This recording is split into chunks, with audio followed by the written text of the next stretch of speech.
Shalom, selamat pagi, salam damai di dalam nama Tuhan kita, Yesus Kristus. Amin. Haleluya. Pagi ini saya sangat gembira karena saya akan memulakan sekali lagi satu siri renungan pagi, renungan harian untuk Jemaat PCSK Batasan, tetapi boleh juga ditonton oleh seluruh rakyat di mana sekalipun kamu berada. Saya akan memulakan satu siri renungan setiap pagi yang saya akan upload lebih kurang pukul 9 pagi waktu Malaysia Sabah. Okey, jadi untuk siri yang pertama saya akan berkongsi kepada semua penonton siri khotbah di atas bukit daripada Tuhan Yesus Kristus.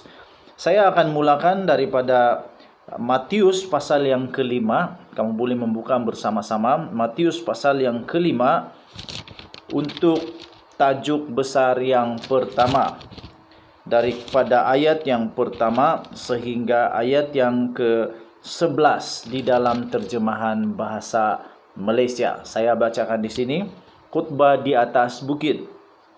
Apabila Yesus melihat orang ramai itu, dia naik ke bukit lalu duduk. Pengikut-pengikutnya berkumpul di sekelilingnya, lalu dia mulai mengajar mereka. Tajuk yang pertama, kebahagiaan yang sejati. Berbahagialah orang yang sedar bahawa mereka memerlukan Allah. Merekalah yang akan menikmati pemerintahan Allah. Berbahagialah orang yang bersedih hati, Allah akan menghibur mereka.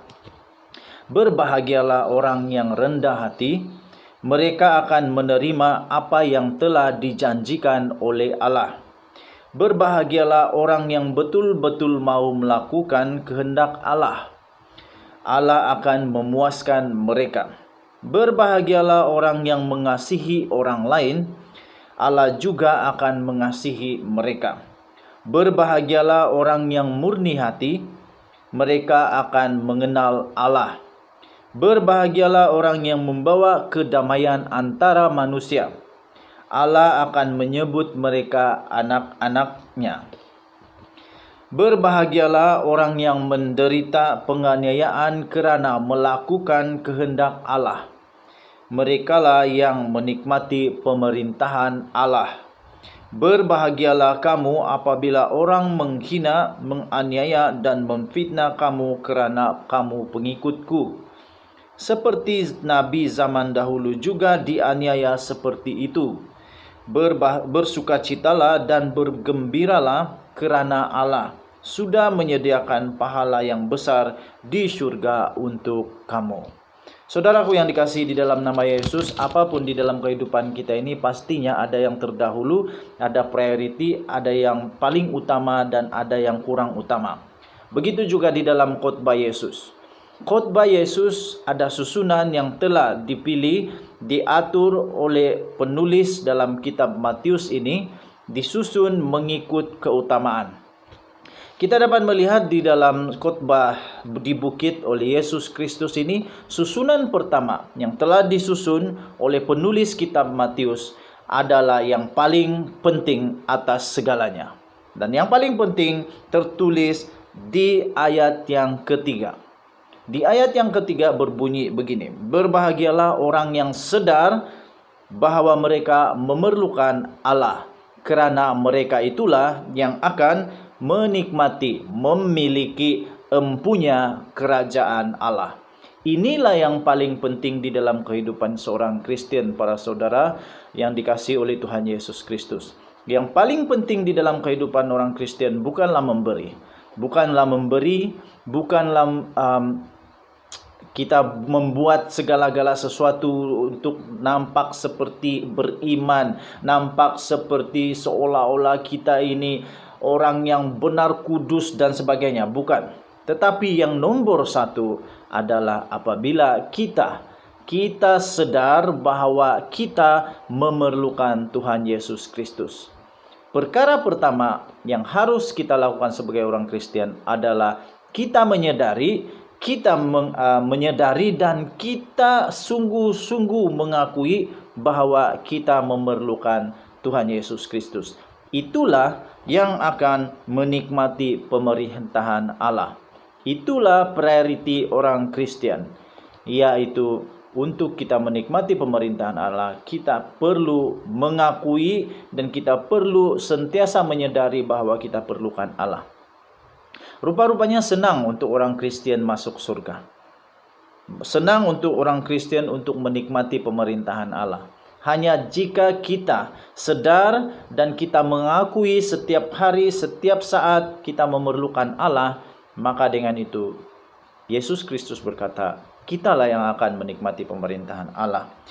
Yesus juga mengatakan di dalam priority yang kedua, orang yang bersedih hati Allah akan menghibur mereka. Mengapa perlu bersedih hati orang Kristen? Kita punya Allah yang besar, kita punya Allah yang luar biasa, yang sentiasa memberikan janjinya di dalam khotbah di bukit daripada Yesus Kristus. Yesus sendiri berjanji Allah akan menghibur kita orang-orang Kristen. Priority yang ketiga, berbahagialah orang yang rendah hati. Rendah hati, mereka akan menerima apa yang dijanjikan oleh Allah. Bila kita memerlukan Yesus, kita mengakui kita memerlukan Yesus, kita memerlukan Allah, kita menerima pemerintahan Allah. Dan seterusnya, apabila kita sudah siap untuk mengakui dan sentiasa mau mengakui bahwa Yesus adalah Tuhan, kita mengakui bahwa kita perlukan Tuhan, maka dengan itu kita akan memiliki hati yang rendah. Yang keempat, berbahagialah orang yang betul-betul mahu melakukan kehendak Allah, karena Allah akan memuaskan mereka. Kita akan puas apabila kita dapat melakukan sesuatu kehendak Allah. Hati kita, memang hati nurani kita diciptakan oleh Tuhan untuk berasa gembira apabila kita berjaya melakukan kehendak Allah Bapa di surga. Saudara yang dikasihi dalam nama Yesus, yang kelima, berbahagialah orang yang mengasihi orang lain karena Allah juga akan mengasihi mereka. Rupanya kita ada syarat untuk Allah mengasihi kita. Syaratnya adalah kita menerima Yesus. Tetapi untuk di dalam ayat ke-7 ini, Yesus berkata, orang yang mengasihi orang lain akan dikasihi oleh Allah. Sebab itu, saudara yang dikasihi dalam nama Yesus, di dalam doa Bapa kami yang telah diajarkan oleh Tuhan Yesus Kristus, kita juga diajar mendoakan. Kita diajar untuk meminta pengampunan daripada Allah, seperti kita juga mengampuni orang lain. Karena itu, saudara yang dikasihi dalam nama Yesus, mari kita mengasihi orang lain supaya Allah juga mengasihi kita. Tetapi jangan silap, saudara yang dikasihi dalam nama Yesus, Allah tetap akan mengasihi kita walaupun kita tidak mengasihi orang lain. Tetapi kalau kita mau benar-benar mengikut seperti khotbah di atas bukit, seperti yang disebutkan oleh Yesus sebentar tadi di ayat yang ke-7, untuk kita berbahagia adalah kita mengasihi orang lain dan Allah juga akan mengasihi kita. Yang seterusnya, orang yang murni hati, merekalah yang akan mengenal Allah. Di dalam ayat firman Tuhan yang lain disebutkan di sana, kita tidak akan dapat mengaku Yesus adalah Allah dan juru selamat sekiranya Roh Kudus tidak ada di dalam kita. Satu contoh untuk Roh Kudus berada dalam hidup kita adalah apabila kita memiliki hati yang murni. Orang yang murni hati. Nah, di dalam Amsal ada tertulis, jagalah hatimu, karena disitulah kehidupan, terpancar kehidupan. Saudara yang dikasihi dalam nama Yesus, hati-hati dengan hatimu. Hati-hati dengan hatimu, karena hati itu boleh membawa pertumbuhan yang baik dari segi iman. Tetapi hati itu juga boleh menyebabkan saudara dan saudari serta saya juga akan jatuh ke lembah yang sangat-sangat tidak baik, yang tidak disenangi oleh Tuhan Yesus Kristus. Karena itu, hati-hati dengan hati kita, jagalah hati kita supaya sentiasa suci, murni untuk Tuhan Yesus Kristus. Saudara dikasihi dalam nama Yesus, seterusnya Yesus berkata di dalam khotbah itu, di dalam siri yang pertama, berbahagialah orang yang membawa kedamaian antara manusia, Allah akan menyebut mereka anak-anaknya. Membawa kedamaian bermaksud kita sentiasa mendamaikan, membawa pendamaian kepada orang yang sedang berseteru, yang sedang bergaduh, yang sedang tidak dapat menerima Kita berada di tengah-tengah sebagai satu tanda yang ajaib, yang terang, yang membawa perdamaian kepada mereka. Karena kita akan disebut sebagai anak-anak Allah. Betapa indahnya hidup kita sebagai orang Kristen sekiranya kita dipanggil anak-anak Allah.